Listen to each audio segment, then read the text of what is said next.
Bonjour, aujourd'hui je vous retrouve dans une vidéo très particulière puisque je retourne enfin en shooting après 3 mois de convalescence. Je peux enfin me remaquiller. Donc croyez-moi que là je vais mettre le paquet, je vais faire un truc de fou. Je vais voir Claude, j'ai déjà shooté avec lui pas mal de fois et je suis trop contente de pouvoir re-shooter avec lui encore une fois. Donc ça y est, mon sac il est fait et donc je vais aller rejoindre une amie qui va venir me boucler les cheveux, qui va m'aider à me maquiller et comme ça on sera prête. Et je vous emmène bien évidemment avec moi puisque ça fait trop longtemps que je n'ai pas fait de shooting et que ça manque, donc je vous emmène.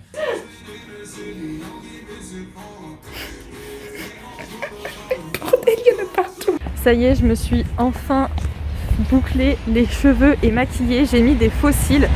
Je peux vous dire que ça me fait extrêmement bizarre. Je n'ai absolument pas l'habitude. J'ai l'impression que je vais m'envoler. Mais là, j'attends Claude qui vient me chercher en voiture. Et c'est parti!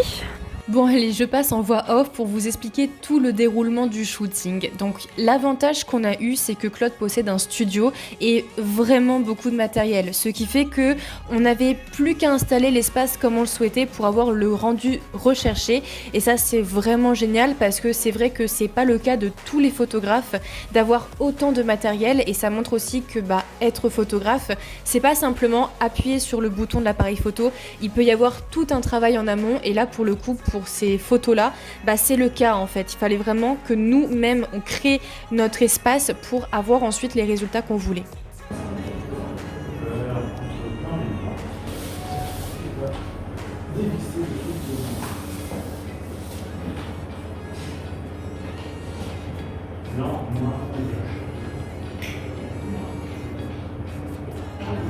Donc là où il fallait réfléchir le plus, c'était par rapport au tissu en lui-même. Où est-ce qu'on le met, comment on le met, pour avoir vraiment le rendu voulu sur la photo.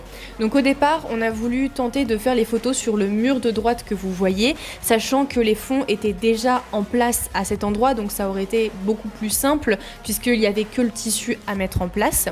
Les doigts sur l'auteur maximum, qui est tendu.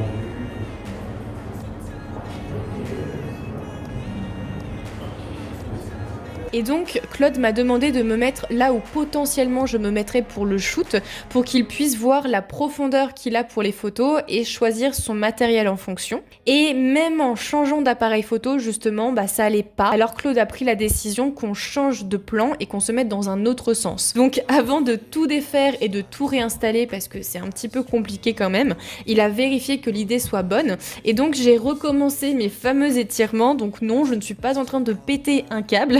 C'est vraiment pour que Claude puisse voir si je rentre dans le champ, même avec des talons ou en m'étirant pendant les pauses. Si vous connaissez mon travail, vous savez que j'aime bien me mettre dans des positions parfois un petit peu bizarres. Et c'est vrai que si jamais je voulais m'exprimer, qu'il y avait une main qui sortait du cadre parce qu'il n'avait pas assez d'espace ou quoi, ça aurait été dommage. Donc on a quand même vérifié que peu importe les mouvements que je fais, ça aurait été sur la photo. On n'est pas trop mal.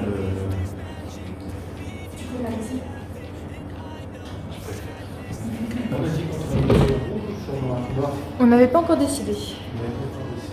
Alors notre choix s'est finalement porté sur le fond noir parce qu'on a décidé de prendre le tissu rouge et on trouvait que le contraste serait bien avec la tenue qui va avec. Donc dans un premier temps, Claude a dû décrocher le fond noir qui se trouvait au niveau du mur que je vous parlais tout à l'heure et on l'a transféré sur d'autres pieds qu'il avait pour mettre le fond en plein milieu de la pièce. Donc on s'en rend pas spécialement compte mais tout est vraiment hyper technique. Rien que pour monter les pieds pour mettre le papier à la hauteur qu'on souhaitait, c'était particulier et Claude a dû m'expliquer à chaque fois comment bien m'y prendre pour ne rien abîmer et surtout ne pas me faire mal. Parce que comme il me disait, le fait de monter le fond, c'est une chose, mais le faire descendre, c'en est une autre parce qu'il y a la gravité aussi qui joue contre nous.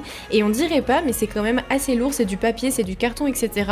Donc si jamais ça vient à lâcher et à tomber, ça peut nous faire mal. Donc ensuite, on vient dérouler le tissu, mais pas totalement parce qu'il reste en fait la partie finalement la plus importante pour le shooting, qui est le tissu rouge à accrocher. Donc une chance qu'on a eue, c'est que au niveau du plafond, il y avait des tuyaux de gaz, donc on s'en est servi pour accrocher le tissu avec des pinces, mais ça signifiait aussi que j'avais pas du tout le droit à l'erreur et pas le droit non plus de mettre mon poids sur le tissu sous peine que ça fasse péter les tuyaux et là on n'aurait vraiment pas été bien. Mais parce que il y a pas beaucoup de gens qui le savent je pense, mais j'ai fait pendant plus de 11 ans du tissu aérien et c'est d'ailleurs pour ça que ce shooting me parlait autant et nous est venu en tête. parce que ça me faisait vraiment penser à ça. Et donc ça m'a presque fait retrouver les sensations que j'avais quand j'en faisais du tissu aérien. Mais voilà, il fallait pas que je me dise oh tiens ça peut être sympa si je m'accroche sur le tissu, parce que le tissu il aurait pas spécialement kiffé et les tuyaux non plus. Donc une fois le tissu mis en place, bah c'est pas encore fini, et parce qu'il restait encore tous les flashs à installer. C'est une étape qui est vraiment primordiale pour le rendu de la photo, et c'est un art pour le coup que Claude mais pratique à la perfection. Son travail, moi je trouve qu'on le repère vraiment au niveau des lumières qu'il fait, c'est juste incroyable ce qu'il fait. Et puis une fois qu'on a fini de tout bien positionner, et bah c'est à moi de jouer finalement et d'aller me préparer. Donc maintenant on passe au sérieux de cette histoire, du moins à la partie que je maîtrise plus, puisqu'il s'agit maintenant des poses et des photos en elles-mêmes. Donc comme vous le voyez, en ce qui concerne la couleur du tissu et la couleur de la robe, on aurait mais clairement pas pu faire mieux, ça n'a même pas été fait exprès, on n'a même pas mis la robe et le tissu à côté avant de faire le shooting. Donc ça a été un heureux hasard mais qui a fait très très bien les choses. Et donc comme vous le voyez, entre ce que l'on voit et comment ressortent les photos, il y a vraiment un monde, ça ressort pas du tout de la même manière que vous voyez là en vidéo et si vous voyez les photos finies, parce que Claude a réussi à faire en sorte que le flash crée des jeux de lumière qui sont vraiment juste magnifiques.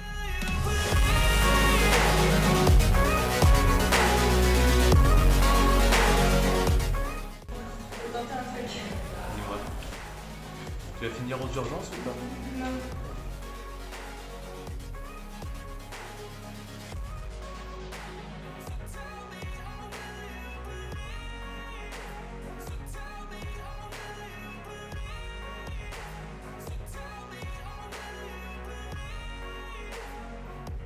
Alors, quand j'ai une idée en tête, j'essaye de la faire, donc je dis pas que j'ai tout le temps de bonnes idées. Bon alors, spoiler alerte, je me suis rien cassé ou déchiré, tout va bien, même si il y en a un qui avait un peu peur. Et donc on a continué à faire nos photos en essayant de faire toutes les positions qui nous passaient par la tête pour faire une belle série de photos, mais avec des photos différentes les unes des autres malgré tout. Et je pense qu'on peut dire qu'on a bien réussi. Mais c'est vrai que c'est le plus dur parce qu'en soi, on a le même fond, on a le même décor, la même tenue, etc. Et en fait, c'est juste les positions qui vont faire que les photos peuvent être très différentes les unes des autres. Donc c'est un petit peu notre challenge aussi de vraiment faire un maximum de choses, mais avec les mêmes ingrédients. Ah oui, autre chose, il y a une dernière série que nous avons appelée Nu caché, que pour des raisons évidentes, nous n'avons pas filmé. Et d'ailleurs, c'est quelque chose qui est un grand débat en moi en ce moment. J'ai très envie de vous poster ces photos sur Instagram parce qu'elles sont juste incroyables. Et en même temps, à cause du monde professionnel, c'est quelque chose qui me fait peur. J'ai vraiment peur d'afficher ces photos-là en fait pour le moment. Alors la vidéo touche à sa fin, j'espère qu'elle vous aura plu, donc je vous mets le lien de l'Instagram de Claude en description pour que vous puissiez aller voir son travail. Et puis pour bien finir cette vidéo, je vous mets des extraits de photos finales, et si vous voulez en voir plus, je vous invite à aller voir nos comptes Instagram respectifs. Allez, à bientôt!